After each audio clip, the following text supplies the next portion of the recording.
ക്രിസ്തീയ ശിഷ്യത്വത്തെക്കുറിച്ച് നമ്മളിങ്ങനെ ചിന്തിച്ചു കൊണ്ടിരിക്കുകയാണ്. ഇന്ന് നമ്മുടെ 11ാമത്തെ മെഡിറ്റേഷനാണ്.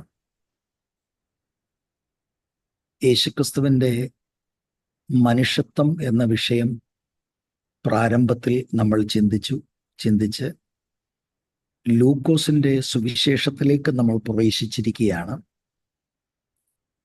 ലൂക്കോസിൻ്റെ സുവിശേഷം നമ്മുടെ ടെക്സ്റ്റായി നമ്മൾ സ്വീകരിച്ച് 3-ാം അധ്യായം വരെയാണ് നമ്മൾ കടന്നു വന്നിരിക്കുന്നത്. യേശുക്രിസ്തുവിൻ്റെ ജീവിത ശൈലിയും യേശുക്രിസ്തുവിൻ്റെ പഠിപ്പിക്കലും മനസ്സിലാക്കി അത് ജീവിതത്തിൽ അനുഗമിക്കുവാനായിട്ടാണ് നമ്മൾ ഈ വിഷയം പഠിക്കുന്നത്. യേശുക്രിസ്തുവിൻ്റെ ജീവിത ശൈലിയാണ് നമ്മൾ ഇപ്പോൾ ചിന്തിച്ചു കൊണ്ടിരിക്കുന്നത്. അതിനുശേഷം പിന്നീട് യേശുവിൻ്റെ പഠിപ്പിക്കലിലേക്ക് നമുക്ക് പ്രവേശിക്കാൻ കഴിയും. അപ്പം നമുക്കൊരു സഹായമായി തീരേണ്ടതിനായി ഞാൻ ലൂക്കോസിൻ്റെ സുവിശേഷത്തിൽ നമ്മൾ പഠിക്കുന്ന വേദഭാഗം കുറച്ചുകൂടെ നമുക്ക് മനസ്സിലാകാൻ ഞാൻ സുവിശേഷത്തിൻ്റെ ഒരു വിഭജനം നിങ്ങളുടെ ശ്രദ്ധയിൽ ഞാൻ കൊണ്ടുവരാം. അതിൻ്റെ 1-ാം അധ്യായം മുതൽ 4-13 വരെയുള്ള വചനങ്ങൾ യേശുക്രിസ്തുവിൻ്റെ പരസ്യ ശുശ്രൂഷയുടെ ഒരുക്കമായി നമ്മൾ ചിന്തിക്കണം. ആ വേദഭാഗങ്ങളിലാണ് നമ്മൾ ഇപ്പോൾ നിൽക്കുന്നത്. 1-ാം അധ്യായത്തിൽ നമുക്കറിയാം, കന്യക മറിയത്തോട് ഗബ്രിയേൽ മാലാഖ യേശുവിൻ്റെ ജനനത്തെക്കുറിച്ച് മുൻകൂട്ടി പറഞ്ഞിരുന്നു. 2-ാം അധ്യായം നമ്മൾ അല്പം ശ്രദ്ധിക്കുകയുണ്ടായി. യേശുക്രിസ്തുവിൻ്റെ ജനനവും 12 വയസ്സ് പ്രായമുള്ള ബാലനായ യേശു ദേവാലയത്തിൽ അന്നറിയപ്പെട്ട ബൈബിൾ സ്കോളേഴ്സുമായിട്ട് ദൈവവചനം ചിന്തിച്ചു കൊണ്ടിരുന്നു. അവര് അത്ഭുതപ്പെട്ടു എന്നുള്ള കാര്യം നമ്മൾ ചിന്തിക്കുകയുണ്ടായി. 3-ാം അധ്യായം യേശുവിൻ്റെ സ്നാനവും പ്രാർത്ഥനയും അതിനെ തുടർന്ന് പരിശുദ്ധാത്മാവിലുള്ള അഭിഷേകവും. അവിടെയാണ് നമ്മൾ വാസ്തവത്തിൽ ഇപ്പോൾ നിൽക്കുന്നത്. ഇന്ന് നമുക്ക് അല്പം കൂടെ മുന്നോട്ട് പോകണം. അപ്പം യേശുക്രിസ്തുവിനെ അനുഗമിക്കാനായി സമർപ്പിക്കപ്പെട്ട ശിഷ്യന്മാരെന്ന നിലയിൽ കർത്താവായ യേശുക്രിസ്തുവിൻ്റെ ആ താഴ്മ, യോഹന്നാൻ സ്നാപകന്റെ കൈക്കീഴിൽ പിതാവിൻ്റെ ഇഷ്ടമനുസരിച്ച് സ്നാനപ്പെടുവാനായി യോർദാനിലേക്ക് കടന്നു വരുന്നത് നമുക്ക് അത് അനുകരിക്കുവാൻ കഴിയും. ആ താഴ്മ, ഹ്യൂമിലിറ്റി. ഇതുപോലെ തന്നെ നമ്മുടെ കഴിഞ്ഞ മെഡിറ്റേഷനുകളിൽ അവിടുത്തെ മനുഷ്യത്വത്തിൽ അവിടുത്തെ പ്രാർത്ഥനാ ജീവിതത്തെക്കുറിച്ച് ഞാനൊരു സൂചന പറഞ്ഞിരുന്നു. അപ്പൊ ഇനി മുന്നോട്ടുള്ള നമ്മുടെ പഠനത്തിൽ യേശുക്രിസ്തുവിൻ്റെ പ്രാർത്ഥനയെപ്പറ്റി ധാരാളം വചനങ്ങൾ നമ്മൾ കാണും. ആ സമയത്ത് അവിടങ്ങളിൽ നമുക്ക് നിർത്തി അല്പമായിട്ട് ചിന്തിക്കണം. എന്നാലും യേശുക്രിസ്തുവിൻ്റെ a solid prayer life in his humanity, അത് നാം അനുഗമിക്കുവാനായി വിളിക്കപ്പെട്ടവരാണ്. ഇതുപോലെ തന്നെ ആ 3-ാം അധ്യായത്തിൽ 21 മുതലുള്ള വാക്യങ്ങളുടെ അടിസ്ഥാനത്തിൽ അവിടെ കർത്താവ് പ്രാർത്ഥിക്കുന്നത് പരിശുദ്ധാത്മാവിൻ്റെ ഒരു ശാക്തീകരണത്തിന് വേണ്ടിയാണ്. അതിന് മറുപടിയായിട്ട് ആത്മാവ് കർത്താവിൻ്റെ മേൽ ഇറങ്ങി വന്ന് ആവസിക്കുന്നതായിട്ട് നമ്മൾ കാണുകയുണ്ടായി. അപ്പോൾ ശിഷ്യന്മാരെന്ന നിലയിൽ നമ്മളും ഹോളി സ്പിരിറ്റിൻ്റെ എംപവർമെൻറ്റിന് വേണ്ടി പ്രാർത്ഥിക്കേണ്ടവരാണ്. ആത്മനിറവിൻ്റെ അനുഭവം നമ്മൾ സ്വീകരിക്കേണ്ടതാണ്. അനുഗ്രഹിക്കപ്പെട്ട ജയകരമായ ക്രിസ്തീയ ജീവിതത്തിന് അത് ഏറ്റവും ആവശ്യമാണ്. ഇങ്ങനെയുള്ള കാര്യങ്ങളാണ് നമ്മൾ ഒരുമിച്ച് ചിന്തിച്ചു വന്നത്. 4-ാം അധ്യായത്തിൻ്റെ ഈ പ്രിപ്പറേഷൻ, ജീസസിൻ്റെ പരസ്യ ശുശ്രൂഷയുടെ ആ പ്രിപ്പറേഷൻ്റെ ഏറ്റവും ഫൈനലായിട്ട് നമ്മൾ കാണുന്നത് 4-ാം അധ്യായത്തിൻ്റെ 1 മുതൽ 13 വരെയുള്ള വാക്യങ്ങളിൽ യേശു സാത്താനാൽ മരുഭൂമിയിൽ പരീക്ഷിക്കപ്പെടുന്ന ആ ഒരു രംഗമാണ് നമ്മൾ കാണുന്നത്. ഇവിടെയാണ് ലൂക്കോസ് കർത്താവിൻ്റെ പബ്ലിക് മിനിസ്ട്രിയുടെ പ്രിപ്പറേഷൻ്റെ ഒരു കൺക്ലൂഷൻ കൊണ്ടുവരുന്നത്. വളരെ ഡീറ്റെയിൽഡ് ആയിട്ട് യേശു കർത്താവിനെ മരുഭൂമിയിൽ പിശാച് പരീക്ഷിക്കുന്നതായിട്ട് നമ്മൾക്ക് ഈ 13 വാക്യങ്ങളിൽ കാണുവാനായിട്ട് കഴിയും. അപ്പോൾ അവിടെ ഞാൻ ആ വിഷയം ശ്രദ്ധിച്ചപ്പോൾ ഏറ്റവും ഉത്തമമായിട്ട് എനിക്ക് തോന്നിയത് 2 ഭാഗങ്ങളായിട്ടത് തിരിച്ച് നമുക്ക് ചിന്തിക്കാം എന്നതാണ്. സ്പെസിഫിക് ആയിട്ടുള്ള 3 പരീക്ഷണങ്ങൾ അടുത്ത ആഴ്ചയിൽ ദൈവം അനുവദിച്ചാൽ നമുക്ക് ചിന്തിക്കാം. ഇന്ന് ഇതിനകത്തുനിന്ന് പ്രധാനമായി ചില കാര്യങ്ങൾ ഒരുമിച്ച്, പ്രത്യേകിച്ച് അതിൻ്റെ കോണ്ടെക്സ്റ്റിൽ ആദ്യത്തെ 1-2 വാക്യങ്ങളുടെ അടിസ്ഥാനത്തിൽ നമ്മൾക്ക് ചിന്തിക്കുന്നത് ഉചിതമാണെന്ന് എനിക്ക് തോന്നി. ഇപ്പൊ യേശുവിൻ്റെ ശിഷ്യന്മാരെന്ന നിലയിൽ പ്രാർത്ഥിക്കാനും ഉപവസിക്കുവാനും നമ്മൾ വിളിക്കപ്പെട്ടവരാണ്. നമ്മുടെ ജീവിതത്തിലും അത് കോപ്പി ചെയ്യേണ്ടത് ആവശ്യമാണ്. പിന്നീട് ലൂക്കോസിന്റെ സുവിശേഷത്തിലെ ആ വിഭജനത്തിൽ 4-ാം അധ്യായത്തിന്റെ 14 മുതൽ 9-50 വരെ ഗലീലയിലെ കർത്താവിന്റെ ശുശ്രൂഷയെക്കുറിച്ചാണ് ലൂക്ക് രേഖപ്പെടുത്തുന്നത്. അതിനുശേഷം 9-51 മുതൽ 19-27 വരെ ധാരാളം ശിഷ്യത്വ പാഠങ്ങൾ അവിടെ ഉൾപ്പെടുത്തിയിട്ടുണ്ട്. കർത്താവ് യെരുശലേമിലേക്കുള്ള യാത്രയാണ്. പ്രത്യേകിച്ച് 9-51 വാക്യം നമ്മൾ ആ ഭാഗത്തിൽ വരുമ്പോൾ നമുക്ക് മനസ്സിലാക്കാൻ കഴിയും. കർത്താവിൻ്റെ പബ്ലിക് മിനിസ്ട്രിയിലെ ഒരു ടേണിംഗ് പോയിന്റ് ആയിട്ട് നമ്മൾക്ക് കാണുവാനായിട്ട് കഴിയും. 19-28 മുതൽ 23-56 വരെ പാഷൻ വീക്കാണ്. 24-ാം അധ്യായത്തിൽ കർത്താവിൻ്റെ ശുശ്രൂഷയുടെ കൺസ്യൂമേഷനാണ്. 24-ാം അധ്യായത്തിലാണ് റിസറക്റ്റഡ് ജീസസിനെ നമ്മൾക്ക് കാണുവാനായിട്ട് കഴിയുന്നത്. ഈ വിഭജനം നമ്മുടെ പഠനത്തിന് സൗകര്യമായിരിക്കും. നമ്മളതിൽ ആദ്യത്തെ ഡിവിഷനിലാണ് നിൽക്കുന്നത്. 4-ാം അധ്യായത്തിന്റെ 1 മുതൽ 13 വരെ ജീസസിന്റെ ആ ടെംപ്റ്റേഷൻ, ആ ഭാഗത്തിലാണ് നമ്മൾ നിൽക്കുന്നത്. അവിടേക്ക് നമുക്ക് വരാം. ഇപ്പൊ ഈ 13 വാക്യങ്ങളിലാണ് ജീസസും ഡെവിളുമായിട്ടുള്ള ആ കോൺഫ്ലിക്റ്റ് നമ്മൾ കാണുന്നത്. സമവീക്ഷണ സുവിശേഷങ്ങളിൽ മാത്യു, മാർക്ക്, ലൂക്കിൽ ഇതിൻ്റെ രേഖകളുണ്ട്. ജോണിൽ ഇതിൻ്റെ പരാമർശം മാത്രമേ ഉള്ളൂ. മാർക്ക് 1-ാം അധ്യായത്തിന്റെ 12-13 വാക്യങ്ങളിൽ വളരെ ബ്രീഫായിട്ട് മാത്രം ഇത് മെൻഷൻ ചെയ്തിട്ടുണ്ട്. എന്നാലും ആ ഭാഗം പിന്നീട് ഒരു വാക്ക് പഠിക്കാൻ വേണ്ടി ഞാൻ നിങ്ങളെ അങ്ങോട്ട് ഒന്ന് നയിക്കാൻ താല്പര്യമുണ്ട്. ഇപ്പൊ എല്ലായിടത്തും ഈ ജീസസിന്റെ ടെംപ്റ്റേഷനെ കുറിച്ച് പറയുമ്പോൾ സ്നാനം കഴിഞ്ഞാൽ ഉടൻ തന്നെ ഇത് രേഖപ്പെടുത്തിയിട്ടുണ്ട്. ഉടൻ തന്നെ നടന്ന ഒരു സംഭവമായിട്ടാണ് നമ്മൾ മനസ്സിലാക്കേണ്ടത്. അത് കർത്താവിൻ്റെ 3 വർഷത്തെ പബ്ലിക് മിനിസ്ട്രിയുടെ തൊട്ട് മുൻപിലായിട്ട് നടക്കുന്നു. മാത്യുവും ലൂക്കുമാണ് ഇത് വിശദീകരിച്ച് രേഖപ്പെടുത്തിയിരിക്കുന്നത്. ഇത് ഈ 2 അക്കൗണ്ടുകൾ തമ്മിലുള്ള വ്യത്യാസം ദൈവമക്കൾക്ക് അറിയാം എന്ന് ഞാൻ വിചാരിക്കട്ടെ. ആദ്യത്തെ ടെംപ്റ്റേഷൻ 2 പേരും ഒരുപോലെ എഴുതുകയാണ്. പിന്നീട് നമ്മൾ കാണുന്നത്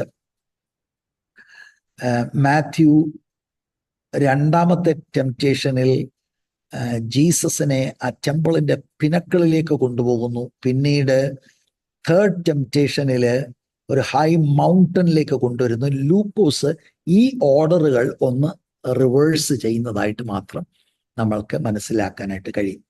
അപ്പൊ ഇതാണ്, ഈ ഭാഗമാണ് ജീസസിന്റെ പബ്ലിക് മിനിസ്ട്രിയുടെ മുമ്പിൽ ഒരു ഫൈനൽ ഇവന്റ്, അവസാനത്തെ സംഭവമായിട്ട് നമുക്ക് ലൂക്കോസിൽ നിന്ന് മനസ്സിലാക്കാൻ കഴിയുന്നത്. പബ്ലിക് മിനിസ്ട്രിയിൽ യേശു കാല് വയ്ക്കുമ്പോൾ തന്നെ പിശാചിനെ നേർക്ക് നേർ താന് അഭിമുഖീകരിക്കുന്നതായിട്ടാണ് നമുക്ക് കാണാനായിട്ട് കഴിയുന്നത്. അപ്പോൾ ഇവിടെ നിന്ന് ധാരാളം കാര്യങ്ങൾ നമുക്ക് നമ്മുടെ ജീവിതത്തിൽ പഠിക്കുവാനായിട്ട് കഴിയും. അതിൽ ഒരു ചിന്ത ഞാൻ നിങ്ങളുടെ മുൻപിൽ വയ്ക്കാം. അപ്പം മരുഭൂമിയിലേക്ക് നയിച്ചു എന്നൊക്കെയാണ് നമ്മൾ അവിടെ നിന്ന് കാണാൻ കഴിയുന്നത്. ഒരു ഐസൊലേറ്റഡ് പ്ലേസ് ആണ്, വിൽഡർനെസ് ആണ്. ഒറ്റ മനുഷ്യരും ഈ ഏറ്റുമുട്ടൽ കാണുന്നില്ല. യേശുവിൻ്റെ കൂടെ ശിഷ്യന്മാരാരുമില്ല, ആരും ഇത് കാണുന്നില്ല. പിന്നെ എങ്ങനെയാണ് മാത്യുവിനും ലൂക്കിനും മാർക്കിനും ഈ സംഭവം മനസ്സിലായത്? ഇത് നാം വളരെ ചിന്തിക്കണം. അപ്പോഴാണ് ഈ വേദഭാഗത്തിന്റെ ഗൗരവം നമ്മൾ മനസ്സിലാകുന്നത്. ഞാൻ പൂർണ്ണമായിട്ട് വിശ്വസിക്കുന്നത് ജീസസ് തന്നെ ശിഷ്യന്മാർക്ക് ഇത് പറഞ്ഞു കൊടുത്തു. മാത്യുവിന് ഇത് പറഞ്ഞു കൊടുത്തു. മാർക്ക് നമുക്കറിയാം പീറ്ററിൽ നിന്ന് പഠിച്ച ആണ് രേഖപ്പെടുത്തിയതെന്ന് നമുക്ക് മനസ്സിലാക്കാനായിട്ട് കഴിയും. അപ്പം മാത്യുവിനൊക്കെ ഇത് കർത്താവ് ഈ വളരെ പ്രൈവറ്റായിട്ട് നടന്ന ഈ ഒരു എക്സ്പീരിയൻസ് പറഞ്ഞു കൊടുക്കണമെങ്കിൽ, പിന്നീട് ആത്മനിറവിൽ മാത്യുവും മാർക്കും ലൂക്കും ഒക്കെ ഇത് രേഖപ്പെടുത്തണമെങ്കിൽ ജീസസ് ആഗ്രഹിച്ചു ശിഷ്യന്മാർ കൃത്യമായിട്ടും ഇതിനെക്കുറിച്ച് അറിയണമെന്നും പിൻകാലങ്ങളിൽ ശിഷ്യന്മാരുടെ ശുശ്രൂഷയിൽ മുന്നോട്ട് വരുന്ന ആളുകളും ഇതിനെക്കുറിച്ച് അറിയണമെന്ന് ആഗ്രഹിച്ചാണ് കർത്താവ് ഇത് പറഞ്ഞിരിക്കുന്നത് എന്നുള്ളതിൽ യാതൊരു തർക്കവും നമുക്കുണ്ടാകരുത്. ഞാനിതിങ്ങനെ പറയാൻ കാരണം, നമ്മുടെ ജീവിതത്തിൽ ഈ വേദഭാഗം കൃത്യമായിട്ട് നമ്മൾ മനസ്സിലാക്കണം. It is A very important experience that Jesus had in his humanity. ആ ഹ്യൂമാനിറ്റി എന്ന് ഞാൻ എടുത്തു പറയാൻ കാരണം, God cannot be tempted. Jesus was tempted എന്ന് പറയുമ്പോൾ that is in his humanity. അപ്പോൾ നമുക്ക് മാതൃകയായി പല കാര്യങ്ങൾ ഇതിനകത്തുനിന്ന് പഠിക്കാം. പിശാചിനെ എങ്ങനെ നേരിടും, എങ്ങനെയാണ് പിശാചിന്റെ ഈ പ്രലോഭനങ്ങളെ കർത്താവ് തോൽപ്പിച്ചത് എന്നിങ്ങനെയുള്ള കാര്യങ്ങൾ വെളിപ്പെടുത്തുന്ന ഒരു വേദഭാഗമായി നമ്മൾ ഈ കാര്യം കൃത്യമായിട്ട് മനസ്സിലാക്കണം. ഇതാണ് എനിക്ക് ആമുഖമായിട്ട് പറയാനുള്ളത്. അപ്പോൾ ചില ആളുകൾ, നിങ്ങളിൽ അങ്ങനെ ഉണ്ടെന്ന് എനിക്ക് തോന്നുന്നില്ല, എന്നാലും ചില ആളുകളുടെ ചിന്ത, ഓ ഈ പിശാചും സാത്താനൊക്കെ ചുമ്മാ ആളുകൾ പറയുന്നത്, ഇതൊക്കെ വെറുതെ ആളുകളെ ചുമ്മാ പേടിപ്പിക്കാൻ പറയുന്നതാണെന്ന് ലോകത്തിൽ പല ആളുകളൊക്കെ ചിന്തിക്കുന്നവർ ഉണ്ടെന്നാണ് ഞാൻ മനസ്സിലാക്കിയിരിക്കുന്നത്. പിശാച് യഥാർത്ഥമായി അക്ഷരീക ഒരു വ്യക്തിത്വമല്ലെന്നും ചിന്തിക്കുന്നവർ ഉണ്ട്. സാത്താൻ കേവലം തിന്മയുടെ പ്രതീകമായിരിക്കാം, പക്ഷേ ഒരു അക്ഷരീയ വ്യക്തിത്വമല്ലെന്ന് ചിന്തിക്കുന്നവർ ലോകത്തിൽ ഉണ്ട്. എനിക്ക് ദൈവമക്കളോട് പറയാനുള്ളത്, നമുക്ക് വിപരീതമായി വിരോധമായി നിൽക്കുന്ന ഈ പ്രതിയോഗിയെക്കുറിച്ച് നമുക്ക് ബൈബിൾ വെളിപ്പെടുത്തുന്ന അറിവില്ലെങ്കിൽ ആ ഇഗ്നറൻസ് മുതലെടുത്ത് നമ്മളെ പല കാര്യങ്ങളിൽ ശത്രുവിന് തോൽപ്പിക്കാൻ കഴിയും. അപ്പം ഇങ്ങനെ ശത്രു ഉണ്ടെന്നുള്ളത് ഞാൻ ഈ ടെക്സ്റ്റിൽ നിന്ന് തന്നെ നിങ്ങളോട് പറയാൻ താല്പര്യപ്പെടുകയാണ്. അപ്പൊ ഇത് പറയുമ്പോൾ we must have a balance. ഇന്ന് ലോകത്തിൽ ചില ശുശ്രൂഷകരെ ഞാൻ കണ്ടിട്ടുണ്ട്, അയ്യോ അതങ്ങ് എന്ന് പറഞ്ഞാൽ ഇംഗ്ലീഷിലെ ഒരു പ്രയോഗമുണ്ടല്ലോ, there is a demon under every cup and saucer. അത് വേറെ എക്സ്ട്രീമാണ്. ഈ അടുത്തിടെ ഒരാളുടെ പ്രഭാഷണം കേട്ടു, നമ്മുടെ ആൻസിസ്റ്റേഴ്സ് ഉണ്ട്, ആൻസിസ്റ്ററിന്റെ ഗേൾസ് ഉണ്ട്, അവരുടെ ആൻസിസ്റ്റർ ഉണ്ട്, ഗേൾസ് ഉണ്ട്. അപ്പൊ ആൻസിസ്റ്റർ എവിടെ? മലയാളികളായ നമ്മുടെ ആൻസിസ്റ്റർ എവിടെ? കേരളത്തിലാണ്, അല്ലെങ്കിൽ ഇന്ത്യയിൽ എവിടെയല്ലോ? അതങ്ങനെ ഒന്നുമല്ല, ആഫ്രിക്കയിലുണ്ട് എന്നൊക്കെ പറഞ്ഞ് ഇതങ്ങ് വലിയ വിഷയമാക്കി. ഇപ്പൊ ബിബ്ലിക്കൽ അല്ലാത്ത കുറെ കാര്യങ്ങളിലേക്ക് പോകുന്നത്, that brings a lot of confusion. Extra biblical ഒരു കാര്യത്തിന്റെ ആവശ്യം നമുക്കില്ല. പക്ഷെ ബൈബിൾ നമ്മുടെ പ്രതിയോഗിയെക്കുറിച്ച് വെളിപ്പെടുത്തുന്നത് നമ്മൾ അറിഞ്ഞിരിക്കണം. അപ്പൊ ഈ ടെക്സ്റ്റ് മാത്രം നിങ്ങളൊന്ന് ചിന്തിച്ചേ. ഈ ടെക്സ്റ്റ്, അവിടെ ജീസസ് പിശാചുമായിട്ട് ഏറ്റുമുട്ടുക. ഇപ്പോൾ ഞാൻ സംസാരിക്കുന്നത് ഈ 13 വാക്യങ്ങളിൽ നിന്നുകൊണ്ടാണ്, ലൂക്കോസ് 4 ആദ്യത്തെ 13 വാക്യങ്ങളിൽ നിന്നുകൊണ്ട്. അപ്പോൾ പിശാച് അവനോടെന്ന് 3-ാമത്തെ വാക്യത്തിൽ എഴുതിയിരിക്കുന്നു. അപ്പം ഇസ് എ റിയൽ ബീയിങ് അല്ലേ? 4-ാം വാക്യത്തിൽ യേശു അവനോടെന്ന് പറയുന്നു. അല്ലാതെ ഇത് മിഥ്യയൊന്നുമല്ല. It's a real person. 5-ാം വാക്യം, പിന്നെ പിശാച് അവനെ മേലോട്ട് കൂട്ടിക്കൊണ്ടുപോയി ലോകത്തിലെ സകല രാജ്യങ്ങളെയും ക്ഷണനേരത്തിൽ അവന് കാണിച്ചു. 6-7 വാക്യം, നീ എന്നെ നമസ്കരിച്ചാൽ എന്ന് അവനോട് പറഞ്ഞു. 8-ാം വാക്യം, യേശു അവനോട്. 9-ാം വാക്യം, പിന്നെ അവൻ അവനെ യെരുശലേമിലേക്ക് കൂട്ടിക്കൊണ്ടുപോയി. 12-ൽ യേശു അവനോട്. സി, എത്ര ക്ലിയർ ആയിട്ടാണ് ഒരു ഒരു ഒരു എന്താ ഭാഷ. നമുക്ക് അത് മലയാളമാകട്ടെ ഇംഗ്ലീഷ് ആകട്ടെ, ആ എഴുതിയിരിക്കുന്ന വാക്കുകളിൽ നിന്ന് ഇത് ചുമ്മാ ഊഹാപോഹമൊന്നുമല്ല. Satan is a real being എന്നുള്ളത് നമുക്ക് വളരെ കൃത്യമായിട്ട് അറിയാൻ കഴിയും. ഇനി ബൈബിൾ റൈറ്റേഴ്സ് വളരെ ക്ലിയറായി അവരുടെ എഴുത്തുകളിൽ പിശാചിനെ വിവിധ നാമങ്ങൾ കൊടുത്ത് രേഖപ്പെടുത്തിയിട്ടുണ്ട്. യോഹന്നാൻ 8:44 ജീസസ് പറയുകയാണ്, അവൻ ആദി മുതൽ കൊലപാതകൻ ആയിരുന്നു. അവൻ എന്നുള്ള വാക്ക് അവൻ, ഹോഷ്ക് പറയുന്നവനും അതിൻ്റെ അപ്പനും ആകുന്നു. പിശാചിനെ കുറിച്ച് പറയുകയാണ്. വെളിപ്പാട് പുസ്തകം 12:3 മുതൽ 17 വരെയുള്ള വാക്യത്തിൽ മഹാസർപ്പമെന്നും അതേ വേദഭാഗത്തിൽ തന്നെ പഴയ പാമ്പെന്നും അതേ വേദഭാഗത്തിൽ അപവാദിയെന്നും യോഹന്നാൻ 17:15 ദുഷ്ടനെന്നും 2 കൊരിന്ത്യർ 4:4 നമുക്ക് അറിയാവുന്നൊരു പ്രയോഗമാണ്. ഈ ലോകത്തിന്റെ ദൈവം. എഫേസ്യർ 2:2 ആകാശത്തിലെ അധികാരത്തിനും 1 പത്രോസ് 5:8 നിങ്ങളുടെ പ്രതിയോഗിയായ പിശാച് അലറുന്ന സിംഹം എന്ന പോലെ, ലൈക്ക് എ റോറിംഗ് ലയൺ. 1 തെസ്സലോനിക്കർ 3:5 പരീക്ഷകൻ. അപ്പം ഇങ്ങനെയുള്ള ബൈബിൾ റൈറ്റേഴ്സിന്റെ എഴുത്തുകളിൽ നിന്നും, അതുപോലെ ഇപ്പോൾ നമ്മൾ ചിന്തിക്കുന്ന ലൂക്ക് 4:1-13 ആ പദപ്രയോഗങ്ങൾ ശ്രദ്ധിച്ചാൽ കർത്താവ് എതിരിടുന്നത് ഒരു റിയൽ ബീയിങ്ങിനെയാണ്.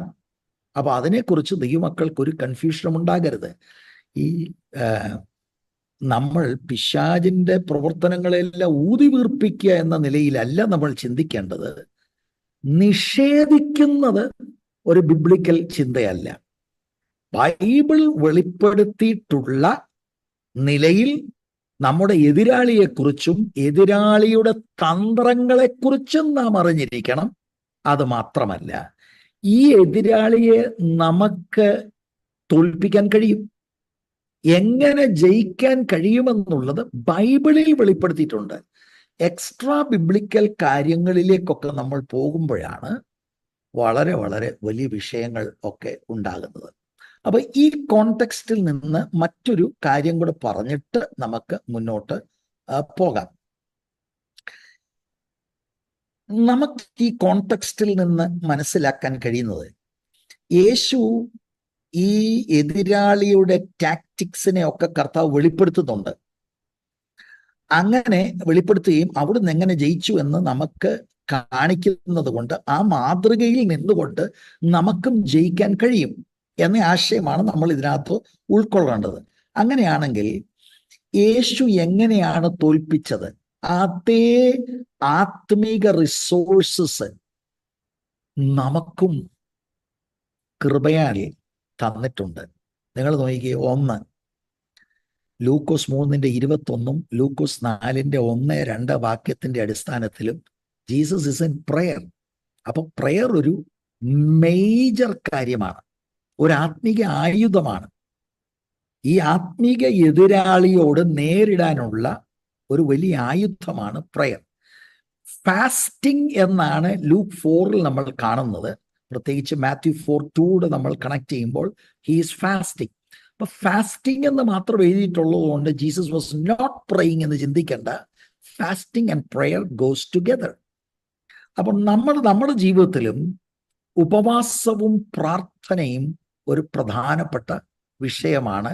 ശത്രുവിനോട് നേരിടുവാൻ ഒരായുധമായി തന്നെ പരിഗണിക്കണം. 2 ലൂക്ക് 4:1 വാക്യവും 14 വാക്യം കൂടെ ശ്രദ്ധിച്ചാൽ ആത്മാവിൽ നിറഞ്ഞു, ആത്മാവിനാൽ നടത്തപ്പെട്ടു. 14 വാക്യത്തിൽ ആത്മാവിന്റെ ശക്തിയോടെ എന്ന് എഴുതിയിരിക്കുന്നു. അപ്പൊ അങ്ങനെയാണെങ്കിൽ ആത്മശക്തിയോടെ നേരിടാൻ കഴിയും. അല്ലാതെ ഇതിനൊന്നും തുനിയ പോലും അരുത്.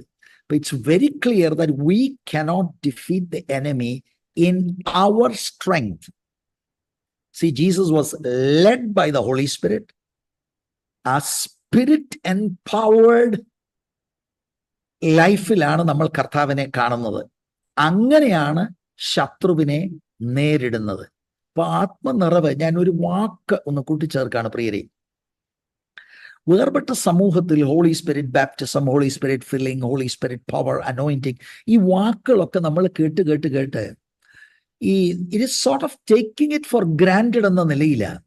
പക്ഷെ നമ്മൾ ചിന്തിക്കണം, are we really full of the holy Spirit? അത് നമ്മൾ ശരിക്കും ചിന്തിക്കണം. ക്രിസ്തീയ ജീവിതം വിജയകരമാകണമെങ്കിൽ, ദൈവം നമ്മളെ ഏൽപ്പിച്ച ദൗത്യങ്ങൾ വിജയകരമായി പൂർത്തീകരിക്കണമെങ്കിൽ, ഇത് രണ്ടും നമ്മുടെ ബലത്തിൽ കഴിയത്തില്ല. We need the empowering of the Holy Spirit. അപ്പൊ എത്രമാത്രം നമ്മൾ പരിശുദ്ധാത്മാ നിറവിനും നടത്തിപ്പിനും ശക്തീകരണത്തിനും വേണ്ടി പ്രാർത്ഥിക്കണം.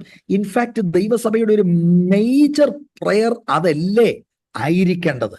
നമ്മുടെ ഉപവാസത്തിലും നമ്മുടെ പ്രാർത്ഥനയിലും എല്ലാം പ്രധാന കാര്യം, Lord fill me with your Holy Spirit, അല്ലേ? അതാണ് നമുക്ക് ആവശ്യം. എഫേസ്യർ 5:18 ദൈവമക്കൾക്ക് അറിയാമല്ലോ.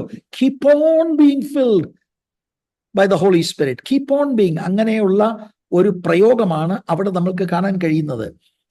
ആത്മസ്നാനം ഒരിക്കലും, ആത്മനിറവ് അനുദിനവും നടക്കേണ്ടതാണ്, അനുദിനം നടക്കേണ്ടതാണ്. So keep on being filled with the holy Spirit. അപ്പം രണ്ടാമത്, പരിശുദ്ധാത്മാവിന്റെ ശക്തിയോടെയാണ് ശത്രുവിനെ നേരിടേണ്ടത്. 3, 4 വാക്യം, 8 വാക്യം, 12 വാക്യം, ജീസസ് ശത്രുവിനോട് എതിർത്ത് നിന്നത് by the word of God. Okay, ഈ ദൈവവചനം നമ്മൾക്കും ഭരമേൽപ്പിക്കപ്പെട്ടിട്ടില്ലേ? അപ്പൊ എത്രയധികം ദൈവവചനം നമ്മൾ മനസ്സിലാക്കി പോർവിളികളുടെ നടുവിൽ നമ്മൾ ദൈവത്തിന്റെ വചനത്തെ നമ്മൾ പറയേണ്ടവരാണ്. ആത്മാവിന്റെ വാളാകുന്ന ദൈവത്തിന്റെ വചനം, അല്ലേ? സ്തോത്രം. അപ്പം Jesus was victorious, he's our model. ഞാൻ കുറച്ചുകൂടെ കഴിയുമ്പോൾ അത് കുറച്ചുകൂടെ വിശദീകരിക്കുമ്പോൾ നിങ്ങൾക്ക് എളുപ്പം അത് കുറച്ചുകൂടെ നമുക്കത് മനസ്സിലാക്കുവാനായിട്ട് കഴിയും. എന്നാൽ ഇപ്പോൾ ഞാൻ പറഞ്ഞല്ലോ, ഈ വേദഭാഗത്തിലൂടെ നമ്മൾ കടന്നു പോകുമ്പോൾ ഈ കാര്യങ്ങളെക്കുറിച്ച് ഒരു ഓവറോൾ, ഒരു ഓവർവ്യൂ നമ്മൾക്ക് ലഭിക്കണം. പ്രത്യേകിച്ച് ആദ്യത്തെ 1-2 വാക്യങ്ങളുടെ ഒന്ന് ചിന്തിച്ച് ഇന്നത്തെ നമ്മുടെ മെഡിറ്റേഷൻ ക്ലോസ് ചെയ്തിട്ട് next week, God willing, we will go into the detail of the 3 temptations. Okay, അടുത്ത ഒരു കാര്യം കൂടെ ഞാൻ പറയാം. ഇന്ന് ഒരു ദൈവ പൈതലിനെ സംബന്ധിച്ചോളം എബ്രായ ലേഖനം 7-ാം അധ്യായത്തിന്റെ 25-ാം വാക്യത്തിൽ നമുക്ക് സ്വർഗത്തിൽ മധ്യസ്ഥ അണയ്ക്കുന്ന നമ്മുടെ വാഴ്ത്തപ്പെട്ട കർത്താവ് നമുക്കുണ്ട്. See that? No wonder നമ്മളിൽ പലരും വാസ്തവത്തിൽ വീഴാതെ വണ്ണം തമ്പുരാൻ സൂക്ഷിക്കുന്നതിന്റെ കാരണം, we have our Lord Jesus interceding for us. Okay, അപ്പം ആത്മാവിന്റെ നിറവ്, പ്രാർത്ഥന, ദൈവത്തിന്റെ വചനമാകുന്ന ആയുധം, അതുപോലെ കർത്താവിന്റെ ഇന്റർസെഷൻ അല്ലെങ്കിൽ ഇന്റർസീഡിങ് മിനിസ്ട്രി നമ്മൾക്ക് വേണ്ടിയുണ്ട്. അപ്പൊ ഇത് ഞാൻ ആ ഓവർവ്യൂവിൽ നമുക്ക് മനസ്സിലാക്കാൻ കഴിയും. ജീസസിന്റെ ശിഷ്യനായിട്ട് ഞാൻ പോകുമ്പോൾ I will also have to face the enemy. Every Christian has to face the enemy. Praise the Lord. സ്തോത്രം. അത് കുറച്ചുകൂടെ കഴിയുമ്പോൾ നമുക്കത് വളരെ മനോഹരമായിട്ട് ചില കാര്യങ്ങൾ മനസ്സിലാക്കുവാനായിട്ട് നമുക്ക് കഴിയും.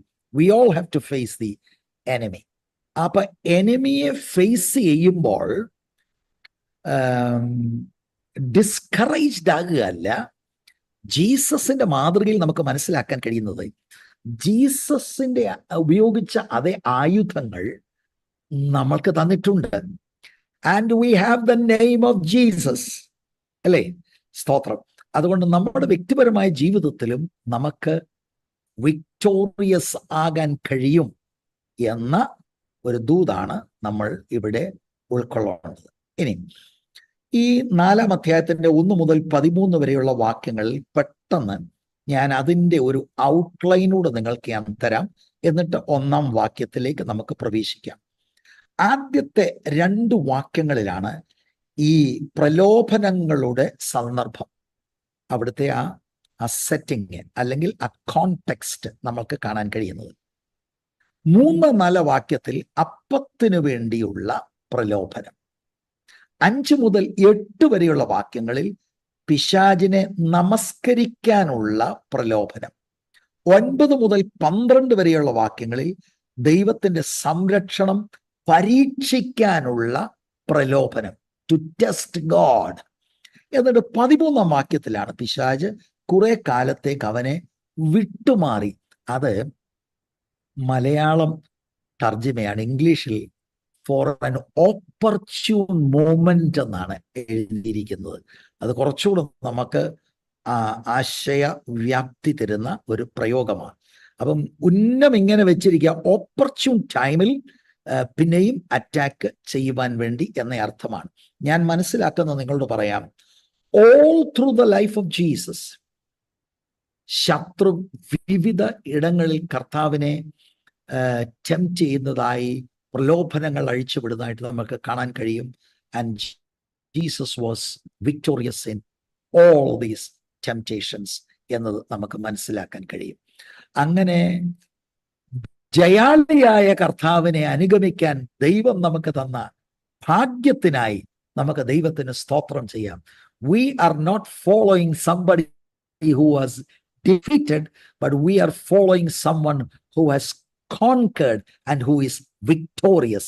അതെത്ര വലിയ ധൈര്യം, പ്രത്യാശ, അതുപോലെ എൻകറേജ്മെന്റ് ആണ് നമ്മൾക്ക് പ്രിയരെ തരുന്നത്. സ്തോത്രം.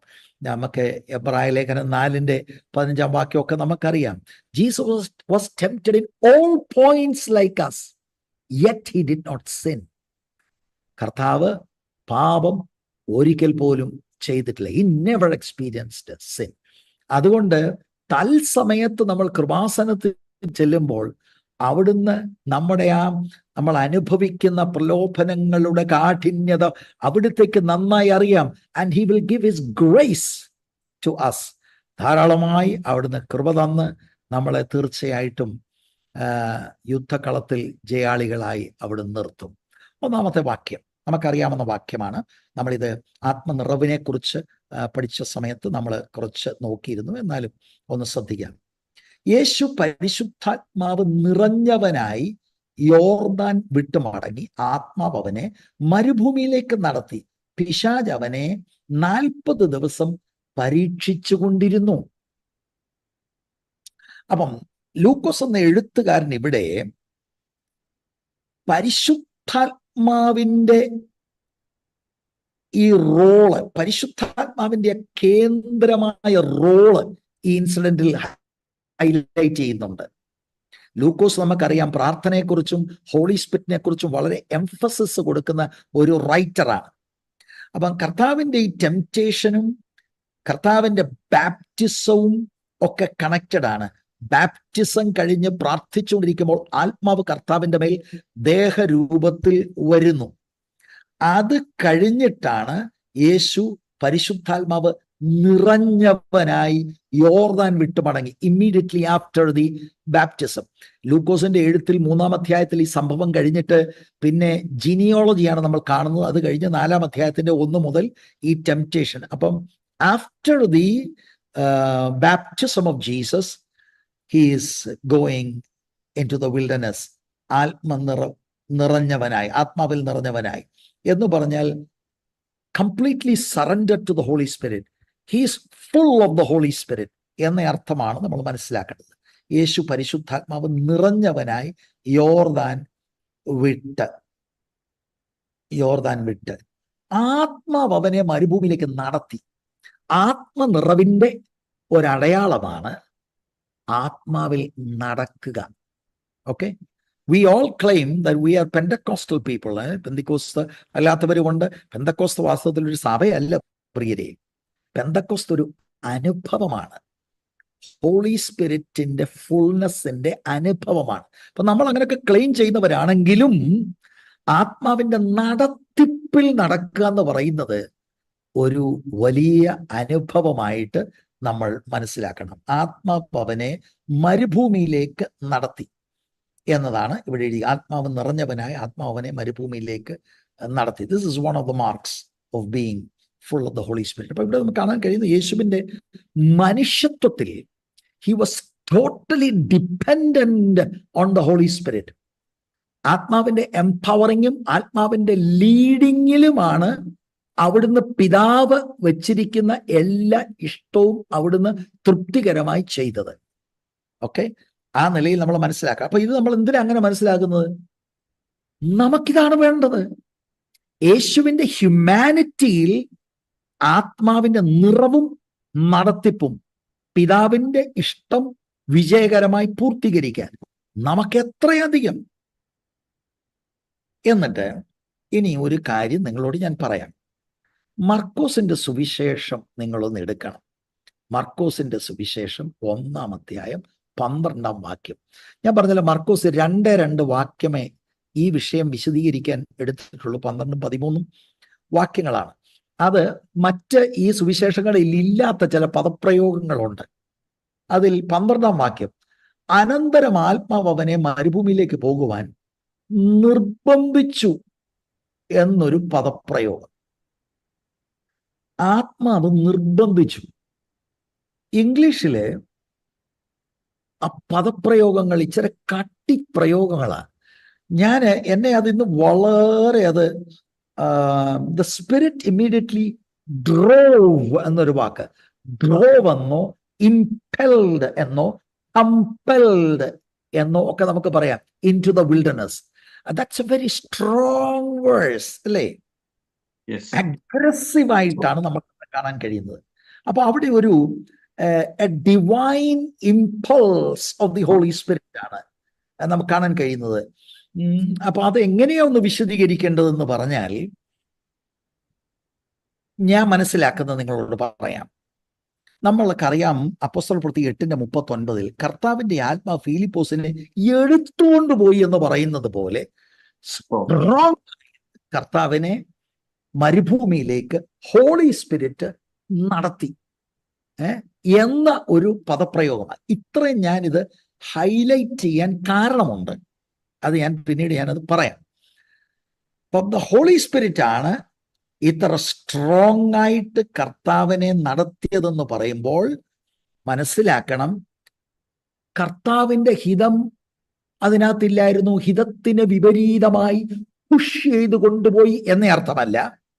ആ സ്ട്രോങ് ഇംപൾസിന് കർത്താവ് വിധേയപ്പെട്ട് കർത്താവ് പോകുകയാണ് എന്നതാണ് നമ്മൾ ഇവിടെ നിന്ന് നമ്മൾ ഗ്രഹിക്കേണ്ടത്. അപ്പോൾ ഇവിടെ ഈ ഒരു ഡ്രോവ് എന്ന വാക്ക് ലൂക്ക് എഴുതുമ്പോൾ ലെഡ്, നടത്തി എന്ന് മാത്രമേ ഉള്ളൂ. അതിൻ്റെ ഒരു സ്ട്രോങ് കാര്യം പറയാനാണ് ഞാൻ മാർക്കിലേക്ക് നിങ്ങളുടെ ശ്രദ്ധ ഞാൻ തിരിച്ചത്. എന്തിനാണ് ഞാൻ ഇത്രയും പറഞ്ഞത്? അപ്പോൾ ഈ ഏറ്റുമുട്ടൽ ഇതൊരു ഡിവൈൻ അപ്പോയിന്റ്മെന്റ് ആയിരുന്നു. പിതാവിന്റെ ഇഷ്ടമാണ് ദൈവത്തിന്റെ പുത്രനായ യേശു ഈ ടെംപ്റ്റേഷൻ നേരിടുക എന്നുള്ളത്. സമയവും സന്ദർഭവും അതുപോലെ സ്ഥലവും എല്ലാം ആത്മാവ് തിരഞ്ഞെടുത്തതാണ്. അല്ലാതെ കർത്താവ് പെട്ടെന്ന് ഇതിന് അറിയാതൊരു നോ. ഹോളി സ്പിരിറ്റ് ദൈവത്തിന്റെ പുത്രനെ കൺട്രോൾ ചെയ്യുന്നു. ഹോളി സ്പിരിറ്റ് നിർബന്ധിക്കുന്നു. എന്നിട്ട് ഈ പ്രലോഭനം, കർത്താവ് ഹോളി സ്പിരിറ്റിന്റെ ശക്തിയോടെ ജയകരമായി നേരിടും. അപ്പൊ ഇതൊന്നും മനസ്സിലാക്കാൻ വേണ്ടിയാ. പിശാചല്ല ഈ കോൺഫ്രണ്ടേഷൻ ഇനിഷ്യേറ്റ് ചെയ്തിരിക്കുന്നത്, പരിശുദ്ധാത്മാവാണ്. അല്ല ചിലർ ചിന്തിക്കുന്ന പോലെ കർത്താവിനെ ഇങ്ങനെ പാസീവായിട്ട് വലിച്ചുകൊണ്ട് പോയി ടെംപ്റ്റ് ചെയ്തു എന്നൊന്നും ചിന്തിക്കരുത്. ദൈവത്തിന്റെ മേൽനോട്ടത്തിൽ, പരിശുദ്ധാത്മാവിന്റെ ലീഡിങ്ങിൽ, പരിശുദ്ധാത്മാവിന് എന്താണ് അവിടെ സംഭവിക്കാൻ പോകുന്നതെന്ന് ആത്മാവാകുന്ന ദൈവത്തിന് നന്നായി അറിയാം. ആത്മനിയന്ത്രണത്തിലാണ് കർത്താവ് അവിടെ ചെന്ന് ഈ പ്രലോഭനങ്ങളെ നേരിടുന്നത്. അപ്പൊ നമുക്ക് അവിടെ നിന്നുകൊണ്ട് മനസ്സിലാക്കേണ്ടത്, പാസീവായിട്ട് കർത്താവിനെ ഇങ്ങനെ വലിച്ചുകൊണ്ട് പോവല്ല, ഒരു ജയാളിയായിട്ട് കർത്താവ് അവിടെ പോവാണ് നേരിടാൻ. അനോയിന്റഡ് ആണ് Jesus in the power of the holy spirit. ഈ അങ്ങോട്ട് ചെന്ന് കയറി ഒരു ഒഫെൻസീവായിട്ടാണ് നമ്മൾ ഇതിനെ കാണേണ്ടത്. നിങ്ങൾ അങ്ങനെ ചിന്തിച്ചിട്ടുണ്ടോ എന്ന് എനിക്കറിയില്ല. പക്ഷേ I am presenting to you ഇങ്ങനെ ഒരു സൈഡ് ഞാൻ നിങ്ങളുടെ മുൻപിൽ വെക്കുകയാണ്. അപ്പം ആത്മാവിന്റെ ആക്ടിവിറ്റി ദൈവത്തിന്റെ പ്ലാനിലായിരുന്നു. ദൈവം ആഗ്രഹിച്ചു ദൈവത്തിന്റെ പുത്രൻ ഈ പ്രലോഭനങ്ങളെ നേരിട്ട് കൃത്യമായിട്ട് ജയാളിയായി പുറത്തു വരണം എന്ന് ഉള്ളത്. അങ്ങനെയാണെങ്കിൽ കർത്താവായ യേശുക്രിസ്തുവിനെ അനുഗമിക്കുന്ന എന്റെയും നിങ്ങളുടെയും കാര്യം എങ്ങനെയാണ്? അതിൽ ചില പ്രലോഭനങ്ങൾ ആത്മാവ് നമ്മളെ ഡയറക്റ്റ് ചെയ്ത് ചില കാര്യങ്ങൾ നേരിടുവാൻ അനുവദിക്കുമ്പോൾ, അയ്യോ ഞാൻ ദൈവഹിതത്തിൽ നിന്ന് മാറിപ്പോയോ എന്നല്ല ചിന്തിക്കേണ്ടത്. ഞാൻ ദൈവഹിതത്തിലായതുകൊണ്ടാണ് ഈ ശത്രുവിന്റെ പ്രലോഭനങ്ങൾ എനിക്ക് നേരെ അഴിച്ചുവിടുന്നത്. പക്ഷേ എൻ്റെ മുൻപിൽ നടന്ന ജയാളിയായ യേശുവിൻ്റെ നാമം നിമിത്തം ആത്മാവിന്റെ ശക്തിയോടെ എനിക്കും ജയമുണ്ട് എന്നതാണ് ഒരു വിശുദ്ധന്റെ ഉള്ളിൽ വരേണ്ട ചിന്ത. നിങ്ങൾക്ക് മനസ്സിലാകുന്ന ഞാൻ പിശാജ് അവനെ 40 ദിവസം പരീക്ഷിച്ചു കൊണ്ടിരുന്നു. അപ്പൊ പിശാജിന്റെ ഭാഗത്ത് പിശാജ് ഉന്നം വെക്കുന്നത് കർത്താവിനെ ഡിറൈൽ ചെയ്യാനാ, ഡിസ്ട്രാക്ട് ചെയ്യാനാ, ഞാൻ സമ്മതിക്കുന്നു. പക്ഷെ എന്റെ നേരത്തെ ഞാൻ പറഞ്ഞ പോയിന്റ് ഇതാണ്, ദ സ്പിരിറ്റ് ഡ്രോവ് ഹിം എന്ന് പറയുമ്പോൾ ആത്മനിയന്ത്രണത്തിൽ ദൈവത്തിന്റെ ഹിതത്തിന്റെ ഉള്ളിലാണിത് എന്നതാണ് എനിക്ക് പറയാനുള്ളത്. അപ്പൊ പിശാച് അവനെ 40 ദിവസം പരീക്ഷിച്ചു കൊണ്ടിരുന്നു. അപ്പൊ ഒന്നാമത് നമ്മൾ മനസ്സിലാക്കണം, this is in his humanity. കാരണം God cannot be tempted by evil. അപ്പൊ ഇത് അവിടുത്തെ ഹ്യൂമാനിറ്റിയിലാണ് ഈ ടെംപ്റ്റേഷൻസ് എല്ലാം വരുന്നത്. അതുപോലെ കൃത്യമായി നമുക്ക് മനസ്സിലാക്കാൻ കഴിയുന്നത് 40 ദിവസവും ഈ പരീക്ഷണം നടക്കുകയാണ്. ഇവിടെ നമ്മൾ കാണുന്ന ആ 3 എന്ന് പറയുന്നത് അതിൻ്റെ ക്ലൈമാക്സ് ആയിട്ട് നമ്മൾ മനസ്സിലാക്കിയാൽ മതി. All the 40 days Jesus was being tempted. അപ്പൊ ഇവിടെ ഒരു കാര്യം കൂടെ മനസ്സിലാക്കണം. 40 days കഴിഞ്ഞു, പിന്നെ ഒരു മോർ ഓപ്പർച്യൂൺ മൊമെന്റിന് പിന്നെ പോയി എന്ന 13-ാം വാക്യം പറയുന്നു. അപ്പോൾ all through his life Jesus ഈ പ്രലോഭനങ്ങൾ ഉണ്ടായി. അപ്പൊ ഞാൻ ഒരു കാര്യം നിങ്ങളോട് പറയട്ടെ, സൈറ്റൻ ഈസ് സോ പെർസിസ്റ്റന്റ് അല്ലേ? എന്നാ ഒരടി കൊണ്ട് പോകണ്ട, ഇല്ല പിന്നെയും വരിക. രണ്ടാമതൊരടി എടുത്ത് എന്നാ പിന്നെ നിർത്താം. മൂന്നാമതൊരടി കൊടുത്തു, 13-ാം വാക്യത്തിൽ പോകുന്നത് എന്താ? തക്കം കിട്ടിയ ഇനിയും വരണം. Satan is so persistent. നമ്മുടെ എതിരാളിയെ നമ്മൾ മനസ്സിലാക്കണം. ഒരു ജയം കിട്ടിയത് കൊണ്ട് എന്നേക്കും മാറിപ്പോകുമെന്ന് ചിന്തിക്കരുത്. He is persistent. നാണയത്തിന്റെ മറുവശം, ജീസസും വിട്ടുകൊടുക്കത്തില്ല. He is also persistent. ഇങ്ങോട്ടൊന്ന് പറഞ്ഞാൽ തിരിച്ചടിക്കും, ഇങ്ങോട്ടൊന്ന് പറഞ്ഞാൽ തിരിച്ചൊരു വചനം, തിരിച്ചൊരു വചനം, തിരിച്ചൊരു വചനം. In the power of the holy Spirit. ആമേൻ പറയാമോ? സ്തോത്രം പറയാമോ? സ്തോത്രം. പിശാച് ഉന്നം വെക്കുന്നത് നമ്മെയും ദൈവത്തിന്റെ പദ്ധതികളിൽ നിന്ന് ഡിറൈൽ ചെയ്യാനാണ്. നമ്മളെയും ദൈവവുമായിട്ടുള്ള ആ സജീവ ബന്ധത്തിൽ നിന്ന് മാറ്റാനാണ് നമ്മളും പെർസിസ്റ്റന്റ് ആയിരിക്കും. നോ, ദൈവം പറയുന്നത് പോലെ ഞാൻ കേൾക്കത്തുള്ളൂ. ദൈവവചനം വിട്ട് ഇടത്തോട്ടോ വലത്തോട്ടോ ഞാൻ മാറത്തില്ല. ഇനി എന്ത് സഹിക്കേണ്ടി വന്നാലും മാറത്തില്ല. ആ ദൃഢനിശ്ചയത്തോടെ, ആത്മാവിന്റെ ശക്തിയോടെ, ആത്മാവിനാലാണ് നമ്മൾ മുന്നേറേണ്ടത്. അപ്പം യേശുവിനെതിരെയുള്ള ഈ പ്രലോഭനങ്ങൾ, ശത്രുവിന്റെ പ്രധാന ടാർഗറ്റ് എന്ന് പറയുന്നത് പിതാവിനോടുള്ള പുത്രന്റെ ഡിപ്പെൻഡൻസ് മാറ്റണം. സ്വയത്തിൽ ചില കാര്യങ്ങൾ കേറി ചെയ്യാനുള്ള ഒരു പ്രലോഭനമായിട്ടാണ് ഞാൻ ഇത് മനസ്സിലാക്കുന്നത്. യേശുവിന്റെ പ്രലോഭനത്തിന്റെ ഒരു പ്രധാന സവിശേഷത അവൻ എങ്ങനെയുള്ള മശിയ ആയിരിക്കുമെന്നും ദൈവത്തിൽ നിന്നുള്ള തൻ്റെ അഭിഷേകം അവൻ എങ്ങനെ ഉപയോഗിക്കും എന്നുള്ളതിൻ്റെ ടെംപ്റ്റേഷൻസ് ആണ്. സ്വയ വിശപ്പിന്, സ്വന്തമായിട്ടുള്ള കാര്യത്തിന് വേണ്ടി അഭിഷേകം ഉപയോഗിക്കുമോ? ദൈവം നമുക്കും തന്നിരിക്കുന്ന വരദാനങ്ങളും അഭിഷേകത്തെയും സ്വന്തം നേട്ടങ്ങൾക്ക് വേണ്ടി ഉപയോഗിക്കുമോ ഇല്ലയോ? ഇന്നും ഇതേ ടെംപ്റ്റേഷൻസ് ആണ് നമ്മുടെ ഓരോരുത്തരുടെയും മുൻപിലേക്ക് ശത്രുവായ പിശാച് എറിയുന്നത്. എല്ലാ ക്രൈസ്തവ നേതൃത്വവും അറിഞ്ഞിരിക്കണം, അവരുടെ മേലുള്ള അഭിഷേകം, സ്ഥാനങ്ങൾ, കഴിവുകൾ ഇതെല്ലാം സ്വന്തം മഹത്വത്തിന് വേണ്ടിയും സ്വന്തമായിട്ടുള്ള അവരവരുടെ രാജ്യത്തിന്റെ കെട്ടുപണിക്കായിട്ട് ഉപയോഗിക്കുമോ, അതോ ദൈവത്തിന്റെ മഹത്വത്തിന് വേണ്ടി ഉപയോഗിക്കുമോ? മനുഷ്യരെ പ്രസാദിപ്പിക്കുമോ അഭിഷേകം കൊണ്ട്, അതോ ദൈവത്തെ പ്രസാദിപ്പിക്കുമോ? ഇതാണ് വാസ്തവത്തിൽ ജീസസിന്റെ മേൽ ഈ അറ്റാക്ക് നടക്കുന്നതിന്റെ എല്ലാം ആകത്തുകയായിട്ട് നമുക്ക് മനസ്സിലാക്കാൻ കഴിയുന്നത്. നെക്സ്റ്റ് വീക്ക് ഗോഡ് വില്ലിംഗ് നമുക്ക് അതിനകത്ത് കുറച്ചുകൂടെ വിശദമായിട്ട് ഓരോ ടെംപ്റ്റേഷനും എടുത്തു പഠിക്കാം. ഇവിടെ ഒരു കാര്യം മനസ്സിലാക്കണം, നിങ്ങളുടെ ജീവിതത്തിൽ ആരുടെയും ജീവിതത്തിൽ കല്ലപ്പമാകാനുള്ള ടെംപ്റ്റേഷൻ വന്നിട്ടുണ്ടോ? ഇല്ല. നിങ്ങളുടെ ആരുടെയും ജീവിതത്തിൽ ഏതെങ്കിലും ഏറ്റവും വലിയ ഉന്നതമായിട്ടുള്ള ഒരു പടുകൂറ്റൻ ബിൽഡിംഗ് എന്ന് എടുത്തിയാടാനുള്ള ടെംപ്റ്റേഷൻ വന്നിട്ടുണ്ടോ? ഇല്ല. ഇങ്ങനെയുള്ള ടെംപ്റ്റേഷൻ തന്നെ. ഈ 3 ടെംപ്റ്റേഷനും ജീസസിന് യുണീക്കായിരുന്നു. അത് നമുക്കത് ടെംപ്റ്റേഷൻ ആകത്തില്ല, കാരണം നമുക്കതിനുള്ള ശക്തി ഇല്ലാത്തതുകൊണ്ട്.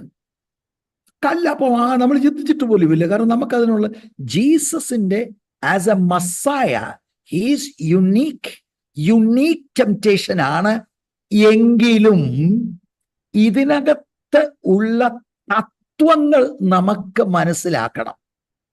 ഇതിന്റെ പ്രിൻസിപ്പിൾസ് മനസ്സിലാക്കിയാൽ ഇതേ പ്രിൻസിപ്പിൾസ് ആണ് പലപ്പോഴും പിശാച് ഇന്നും നമുക്ക് വിരോധമായി ഉപയോഗിക്കുന്നത്. കൺമോഹം, ജഡമോഹം, ജീവിതത്തിന്റെ പ്രതാപം എന്നിങ്ങനെയുള്ള ടെസ്റ്റുകൾ, ടെംപ്റ്റേഷനുകളാണ് ഇന്നും ശത്രു ഉപയോഗിക്കുന്നത്.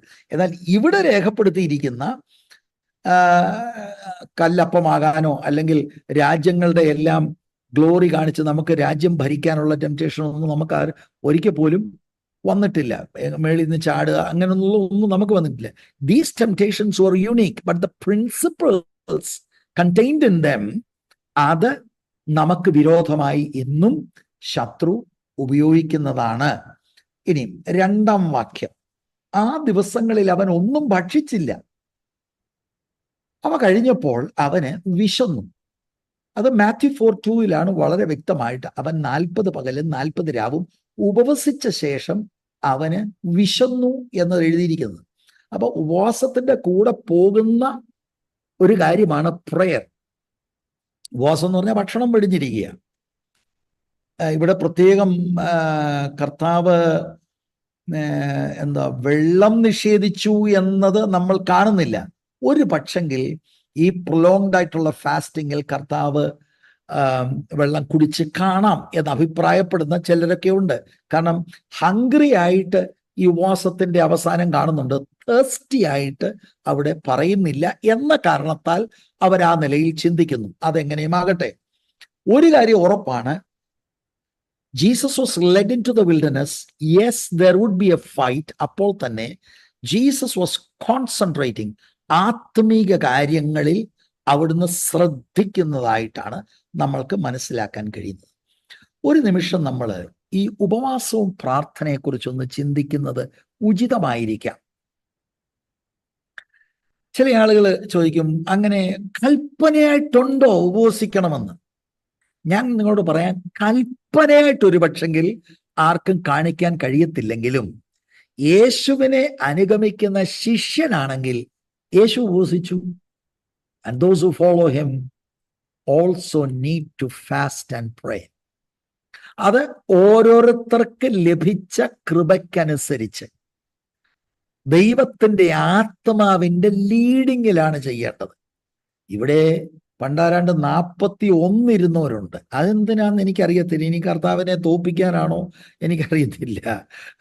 അങ്ങനെയൊക്കെ ചെയ്യുന്നവരുണ്ട്. അങ്ങനെയുള്ള അമിതാവേശമല്ലാതെ be led by the holy spirit. Okay, അല്ലാതെ അപ്പുറത്തെ പള്ളിക്കാരെല്ലാം കൂടെ ഉപവസിക്കുക, എന്നാൽ പിന്നെ നമ്മളും അങ്ങ് ഉപവസിക്കാം, ആ മട്ടല്ല. കർത്താവ് ഇവിടെ ഫോട്ടോയും നോട്ടീസും എല്ലാം കൂടെ അച്ചടിച്ചിരിക്കുകയൊന്നും അല്ലായിരുന്നു. He was Elon in the wilderness under the watchful eye of the Father, being led by the Holy Spirit, encountering the evil one. Okay, അപ്പോൾ ഉപവാസവും പ്രാർത്ഥനയും പുതിയ നിയമത്തിൽ നമ്മൾ കാണുമ്പോൾ ഈവൻ ലൂക്കോസ് 2:37 ദേവാലയം വിട്ടുപിരിയാതെ ഉപവാസത്തോടും പ്രാർത്ഥനയോടും കൂടെ രാവും പകലും ആരാധന ചെയ്തു പോന്നു എന്ന് അന്ന എന്ന പ്രവാചകിയെക്കുറിച്ച് നമ്മൾ കാണുന്നുണ്ട്. പുതിയ നിയമത്തിൽ ഒരുപാട് ഉപവാസത്തെക്കുറിച്ച് കാണാം, പഴയ നിയമത്തിൽ ധാരാളം കാണാം. അതുകൊണ്ട് ഉപവാസം വേണ്ട എന്ന് വെക്കരുത്. ചിലർക്ക് അങ്ങ് പേടിയോ, അയ്യോ ഉപവസിച്ചാല് വിശക്കത്തില്ലയോ? അയ്യോ വിശക്കും, പിന്നെ ഉപവസിച്ചാൽ വിശക്കത്തില്ലേ? അതിനെന്താ സംശയിക്കുന്നത്? വിശക്കും. God will give us the grace. കർത്താവ് ഉപവാസത്തിലേക്ക് നമ്മളെ നയിക്കുന്നുണ്ടെങ്കിൽ God will give us the grace. ഉപവാസത്തില് മറ്റു ഭക്ഷണത്തിന്റെ കാര്യങ്ങളൊക്കെ വെടിഞ്ഞ് നമുക്ക് ആത്മീക കാര്യങ്ങളിൽ ശ്രദ്ധിക്കാൻ കഴിയും എന്നുള്ളതാണ്. പ്രത്യേകിച്ച് ഉപവസിക്കുമ്പോൾ തന്നെ ഈ കാര്യം കൂടെ ഒന്ന് നോട്ട് ചെയ്തോണേ. ഇതെല്ലാം കൂടെ ഒന്ന് ഫ്ലൈറ്റ് മോഡിലൊക്കെ ഇട്ട് വേണം ഉപവസിക്കാൻ. അല്ലെങ്കിൽ ഭക്ഷണം വെടിഞ്ഞിരിക്കും, പക്ഷെ ഇതും മാന്തിക്കൊണ്ട് ഇരിക്കും. അതരുത്. എല്ലാം ഒന്ന് concentrating on the spiritual things എന്നതാണ് ഉദ്ദേശിക്കുന്നത്. അപ്പോസ്തലപ്രവൃത്തി 13:2 അന്ത്യോക്യയിലെ സഭ അവർ കർത്താവിനെ ആരാധിച്ചും ഉപവസിച്ചു കൊണ്ടിരിക്കുമ്പോൾ ഞാൻ ബർന്നബാസിനെയും ശൗലിനെയും വിളിച്ചിരിക്കുന്ന വേലയ്ക്കായിട്ട് അവരെ എനിക്ക് വേർതിരിപ്പീൻ എന്ന് പരിശുദ്ധാത്മാവ് പറഞ്ഞു. 3-ാം വാക്യം, അങ്ങനെ അവർ ഉപവസിച്ച് പ്രാർത്ഥിച്ച് അവരുടെ മേൽ കൈവച്ച് അവരെ പറഞ്ഞയച്ചു. 14-ാം അധ്യായത്തിന്റെ 23-ാം വാക്യത്തിൽ ഇപ്പൊ ഫാസ്റ്റിംഗ് നമ്മൾ കാണുന്നുണ്ട്. പൗലോസും ഒക്കെ അവരുടെ മിഷണറി യാത്രകളില് അദ്ദേഹവും ബർന്നബാസും കൂടെ ഈ സഭയിൽ മൂപ്പന്മാരെയൊക്കെ അവര് ആക്കി വെക്കുമ്പോൾ അവർ ഉപവസിച്ചും പ്രാർത്ഥിച്ചും കൊണ്ടൊക്കെയാണ് ആ കാര്യങ്ങൾ ചെയ്യുന്നത് എന്നതാണ് നമ്മൾക്ക് കാണുവാനായിട്ട് കഴിയുന്നത്. അപ്പം ഉപവാസം ഞാൻ പറഞ്ഞല്ലോ, കൽപ്പന എന്ന കാര്യത്തിൽ കയറി പിടിക്കാതെ ആ ക്രിസ്ത്യൻ ഡിസിപ്ലിൻ നമ്മുടെ ആത്മീക വർധനവിന് ആവശ്യമാണ്. മത്തായി 6:16 വാക്യത്തിൽ ഗിരിപ്രഭാഷണത്തിൽ കർത്താവ് സംസാരിക്കുമ്പോൾ ഉപവസിക്കുമ്പോൾ, when you fast, ആ വാക്കിന്റെ അർത്ഥം എന്താ? ഉപവസിക്കുകയാണെങ്കിൽ എന്നല്ല, ഉപവസിക്കുമ്പോൾ എന്ന് പറഞ്ഞാൽ കർത്താവിനെ അനുഗമിക്കുന്ന ശിഷ്യന്മാർ ഉപവസിക്കും എന്ന ആ ധാരണയാണ് ഇവിടെ നമ്മൾക്ക് കാണാൻ കഴിയുന്നത്. ഇതുപോലെ തന്നെ മത്തായി 9:15, അത് തന്നെ ലൂക്കോസ് 5:36 യേശു അവരോട് പറഞ്ഞത്, മണവാളൻ കൂടെയുള്ളപ്പോൾ തോഴ്മക്കാർക്ക് ദുഃഖിപ്പാൻ കഴിയുകയില്ല, മണവാളൻ പിരിഞ്ഞു പോകേണ്ടുന്ന നാൾ വരും, അന്ന് അവർ ഉപവസിക്കും. അതായത് ഈ കാലഘട്ടത്തിൽ ഉപവസിക്കും എന്നുള്ളത് നമുക്ക് ദൈവവചനത്തിൽ നിന്ന് മനസ്സിലാക്കാനായിട്ട് കഴിയും. ഇനി 13-ാം വാക്യം ഞാൻ നിങ്ങളോട് പറഞ്ഞു. കർത്താവ്, നിങ്ങളതൊന്ന് എടുത്താൽ, ഉപവാസം കഴിഞ്ഞപ്പോൾ കർത്താവിന് വിശന്നു എന്ന് അവിടെ രേഖപ്പെടുത്തിയിരിക്കുന്നതായിട്ട് നമുക്ക് കാണുവാനായിട്ട് കഴിയും.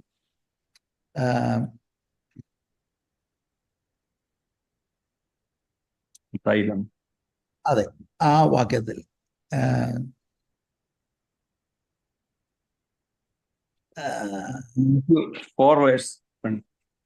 ഒന്ന് വായിക്കാമോ? 1-2. അനന്തരം പിശാചിനാൽ പരീക്ഷിക്കപ്പെടാൻ യേശുവിനെ ആത്മാവ് മരുഭൂമിയിലേക്ക് നടത്തി. അവൻ 40 പകലും 40 രാവും ഉപവസിച്ച ശേഷം അവന് വിശന്നു. ഞാൻ എന്തിനാണത് പറഞ്ഞെന്ന് പറയാൻ, ഇതും ജീസസിന്റെ ഹ്യൂമാനിറ്റിയെ കാണിക്കുന്നത്. ഇവിടെ വിശന്നുണ്ട്.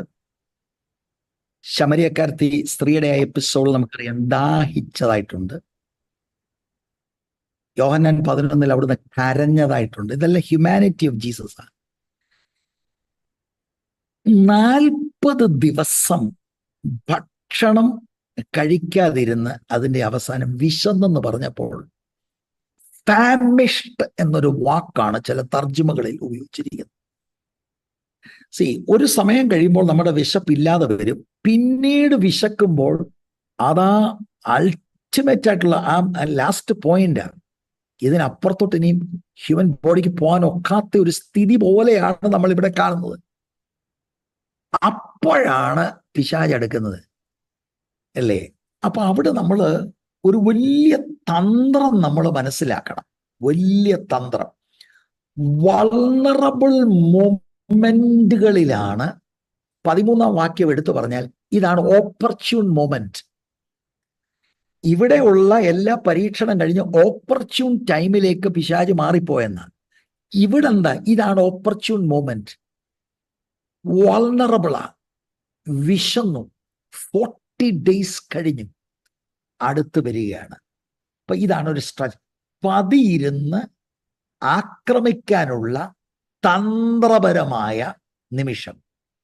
നമ്മൾ ഏറ്റവും ദുർബലരായിരിക്കുമ്പോൾ പിശാച് അവന്റെ കെണികൾ നമ്മുടെ അടുത്ത് പ്രയോഗിക്കാനായിട്ട് വരുമെന്നുള്ള ഒരു ചിന്ത ഞാൻ നിങ്ങളുടെ മുൻപിൽ വെക്കുകയാണ്. ഇതുപോലെ തന്നെ ദൈവമക്കൾ ശ്രദ്ധിക്കുന്നുണ്ടെങ്കിൽ കർത്താവ് ഇപ്പൊ എവിടുന്നാ വരുന്നത്? ഇവൻ എൻ്റെ പ്രിയപുത്രൻ, ഇവനിൽ ഞാൻ പ്രസാദിച്ചിരിക്കുന്നു. സ്വർഗം തുറന്നു, പരിശുദ്ധാത്മാവ് ദേഹരൂപത്തിൽ കർത്താവിന്റെ മേൽ വന്നു. സ്വർഗം തുറക്കുന്ന ഒരനുഭവം ഉണ്ടെങ്കിൽ ഓർത്തോണം, പാതാളത്തിന്റെ ശക്തികളും തുറക്കും. ഓക്കെ. പ്രാവ് എന്ന ദേഹരൂപത്തിൽ ഒരു ചിന്തകൻ പറഞ്ഞത്, ഡൗ വരുന്നെങ്കിൽ ഡെവിളും അപ്പുറത്തൂടെ വരും എന്ന് പറഞ്ഞ high moments of our spiritual experience നമുക്കുള്ളപ്പോൾ അറിയാതെ നമ്മുടെ ഗാർഡ് താണു പോകും. ഓ, പ്രസംഗം എറിച്ചു, രോഗി സൗഖ്യമായി, പറഞ്ഞ ദൂത് കറക്റ്റ് ആയിരുന്നു, നമ്മൾ അന്നേരം ഓർത്തോണം. അപ്പൊ ഹൈ മൊമെന്റ്സ് ഉണ്ട്. അതുപോലെ തന്നെ ഇവിടെ കാണുന്ന പോലെ വൾണറബിൾ മൊമെന്റ്സ് ഉണ്ട്. ഇങ്ങനെ ശ്രദ്ധിക്കുന്ന ആ മൊമെന്റുകളിൽ നമ്മളുടെ ഗാർഡ് താത്തിടല്. Be filled and filled and filled with the holy Spirit always. ഒരു വാട്സാപ്പ് സന്ദേശം വരുമ്പോൾ ഉടനെ നമ്മൾ ഓർത്തോണം, അതൊരു കെണിയാണ്, അതൊരു കെണിയാണ്. സ്തോത്രം. അങ്ങനെ ആത്മനിറവിൽ എപ്പോൾ give yourself totally to the infilling of the holy spirit and to the leading of the holy spirit. Okay. ചില സമയത്ത് ആളുകളുടെ വലിയ പ്രശ്നമാണ് എങ്ങനാ നോ എന്ന് പറയുന്നത്. ഒരു പ്രയാസവും വിചാരിക്കണ്ട. ആത്മാവ് നടത്തുന്നെങ്കിൽ ചില വാട്സാപ്പ് സന്ദേശത്തോട് നോ പറയണം. ഓക്കെ. ചില ആളുകളോട് നോ പറയണം. ചില ഓഫറുകളോട് നോ പറയണം. അതിന് ഒരു മടിയും. അൾട്ടിമേറ്റ്ലി വിക്ടറി ആണ് നമുക്ക് വേണ്ടത്. ഇവിടെ പിശാച് നേർക്കുനേരാണ് കർത്താവിനോട്. നമ്മുടെ ജീവിതത്തിൽ ചിലപ്പോൾ നേർക്കുനേർ പിശാചുമായിട്ടുള്ള ഒരു എൻകൗണ്ടർ വന്നില്ല എന്ന് വരാം. പിന്നെ എങ്ങനെയാ? പിശാചിന്റെ ഏജന്റന്മാരോടായിരിക്കും, മനുഷ്യരിലൂടെ ആയിരിക്കും, ചിന്തകളിലായിരിക്കും. Okay. Different ways he comes in strategic movements.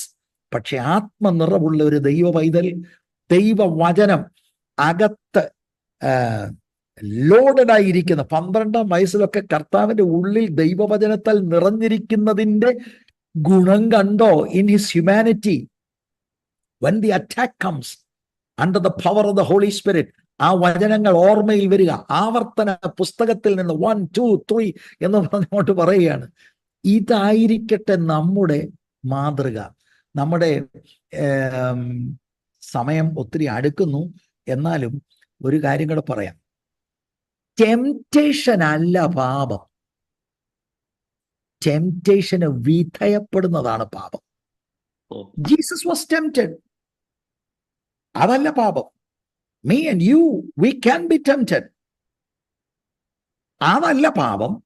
ആ ടെംപ്റ്റേഷന് വിധേയപ്പെടുമ്പോഴാണ് പാപം നമ്മൾ ചെയ്യുന്നത്, ദൈവത്തിന്റെ ഹിതത്തിൽ നിന്ന് മാറുന്നത്. അതുപോലൊരു കാര്യം നിങ്ങൾ ശ്രദ്ധിച്ചോ, 40 ദിവസം ഉപവസിക്കുമ്പോൾ ശത്രു സംസാരിച്ചു. അയ്യോ, ഞാൻ ഓർത്തത് ഉപവാസ പ്രാർത്ഥനയിൽ എപ്പോഴും ദൂതുകൾ മാത്രമാണ് കേൾക്കുന്നത്. എല്ലാ ദൂതും ദൈവത്തിൽ നിന്നാകണമെന്നില്ല. 30 ദിവസം ഉപവസിച്ച് പ്രാർത്ഥിക്കുന്ന യേശു ശത്രുവിന്റെ വാക്കുകൾ മനസ്സിൽ കേട്ടു. Can you believe that? 2, പിശാച് ചില കാഴ്ചകൾ കാണിച്ചില്ലേ, രാജ്യങ്ങളുടെ മഹത്വം. അപ്പൊ ഉപവസിച്ച് പ്രാർത്ഥിക്കുമ്പോൾ കാണുന്നതെല്ലാം ആത്മാവ് തരുന്നതാണെന്ന് നിർബന്ധമില്ല. ഇത് തമ്മിൽ എങ്ങനെയാണ് ഡിസ്റ്റിങ്യൂഷ് ചെയ്യുന്നത്? ദൈവത്തിന്റെ വചനമാണ് മാനദണ്ഡം. ദൈവത്തിൽ നിന്ന്, ദൈവവുമായിട്ടുള്ള അലീജിയൻസിൽ നിന്ന്, ആത്മാവിന്റെ നടത്തിപ്പിൽ നിന്ന് നമ്മളെ മാറ്റാൻ ശ്രമിക്കുന്ന സകല ദൂതുകളെയും വിവേചിച്ചോണം. സകല ചിന്തകളെയും സകല സ്വപ്നങ്ങളെയും എല്ലാം വിവേചിച്ചോണം. അപ്പൊ ഞാൻ പറയാണ്, ബോസ്റ്റൺ പ്രെയർ ലൈൻ 24 അവർ പ്രെയർ ലൈനാ. 24 അവർ പ്രെയർ ലൈനകത്ത് ശത്രുവിന്റെ പോരുണ്ടാകുമോ? Oh, we are always in prayer. Jesus was in prayer, connected with the Father for 40 days. Intense prayer. There's no one there. ഇത് ഓർത്തോണം, Boston prayer line. Okay? It is a prayer line and I praise God for you. Wonderful work ആണ് നിങ്ങൾ ചെയ്യുന്നത്. Appreciate that. പക്ഷേ be on your guard, my brother. Be on your guard. നമ്മെ ദൈവത്തിൽ നിന്ന് അകറ്റുന്ന ചിന്ത കല്ലപ്പമായി, എനക്ക് വിശക്കുന്നേ, why you want to wait for all that? No, we will wait. ദൈവമാണ് മരുഭൂമിയിലേക്ക് നിയോഗിച്ചതെങ്കിൽ, ഈ എൻകൗണ്ടറിൽ ദൈവത്തിന്റെ ദൃഷ്ടി ഉണ്ടെങ്കിൽ, God will provide at the right time. ദൈവവുമായിട്ടുള്ള നമ്മുടെ ആ സറണ്ടർ അലീജിയൻസിൽ നിന്ന്, നടത്തിപ്പിൽ നിന്ന് വ്യതിചലിപ്പിക്കുന്ന, ദൈവം വെച്ച ആലോചനകളെ പൂർത്തീകരണത്തിലേക്ക് കൊണ്ടുവരാൻ ദൈവത്തിന് കഴിയും. We don't need to be smart. We don't need to do anything in our power. അതുകൊണ്ട് ബോസ്റ്റൺ പ്രയർ ലൈൻ ഇത് ഓർത്തോണം. എന്നെ കേട്ടുകൊണ്ടിരിക്കുന്ന എല്ലാ ദൈവത്തിന്റെ ദാസന്മാർ, ദൈവസഭകൾ ഇത് ഓർത്തോണം. It's an atmosphere of prayer and fasting. ദീർഘസമയം ഫാസ്റ്റിംഗ്. അതിന്റെ നടുക്ക് പോരാട്ടം. എല്ലാ ചിന്തയെയും വിവേചിച്ചോണം. ആന്റി, ഞാൻ ഇന്നലെ ഒരു സ്വപ്നം കണ്ടു. പറയുന്ന ഉടനെ ഓർത്തോണം ആ സ്വപ്നം ദൈവവചന പ്രകാരമാണോ അല്ലയോ. ഓക്കെ, ദൈവാത്മാവിന് സ്വപ്നം കാണിക്കാം, ദർശനം കാണിക്കാം. I believe in all that. But all സ്വപ്നം is not given by God. That's my point. എല്ലാം ദൈവവചനപ്രകാരം ശോധന ചെയ്യണം, നല്ലത് ഏറ്റെടുക്കണം. കർത്താവിൽ നിന്ന് എന്നെ അകറ്റുന്നതുമായിട്ട് I have no business. I reject it. അത്ര അല്ല. എന്നാലും അവർ പറഞ്ഞപ്പോൾ നമ്മൾ അങ്ങനെ അങ്ങ് പറയാൻ ഒക്കും. Well, it's up to you to choose. Be on God's side. Be under the leading of the Holy Spirit. Praise the Lord. സ്തോത്രം. അപ്പൊ നമ്മൾ ചില പ്രിൻസിപ്പിൾസ് ഇങ്ങനെ നോക്കുകയായിരുന്നു. അപ്പൊ ഇവിടെ നിന്ന് തന്നെ നമുക്ക് മറ്റൊരു കാര്യം കാണാൻ സാധിക്കുന്ന ഇതാണ്, കർത്താവ് ദൈവ വചനത്തിന് കൊടുത്ത ഇമ്പോർട്ടൻസ്. ഐ ഡോണ്ട് നോ, ഒരു സ്പെക്കുലേഷനാണ്. Possibly he was meditating on the book of Deuteronomy. അതിനകത്ത് വേറെ ഒരു കാരണം കൂടെ ഉണ്ട്. 40 ദിവസം കർത്താവ് മരുഭൂമിയിൽ ഉപവസിച്ച് പ്രാർത്ഥിക്കുകയാണ്. ഡ്യൂട്രോണമിയിൽ ഇസ്രായേൽ മക്കൾ 40 വർഷം മരുഭൂമിയിലൂടെ നടത്തുമ്പോൾ ഉണ്ടായ സംഭവങ്ങളുടെ കാര്യങ്ങളാണ്. Possibly Jesus was meditating on that. പക്ഷെ ആൻസർ മുഴുവനും ഡ്യൂട്രോണമി എന്നാണ്. He was full of the word of God. Okay സഹോദരങ്ങളെ, God bless all of you. ഓർത്തോണം, we are on the winning side. Okay, ദൈവരാജ്യം, Jesus our Lord and master, we are on the winning side. പാളിപ്പോകരുത്, പതറിപ്പോകരുത്. പ്രലോഭനങ്ങളുടെ നടുവിൽ Jesus ആണ് നമ്മുടെ മാതൃക. Filled with the Holy Spirit, led by the Holy Spirit, and speaking the word of truth. അല്ലെങ്കിൽ combating, using the sword of the Spirit to cut down all the evil thoughts by the power of the word of God. God bless you. Thank you.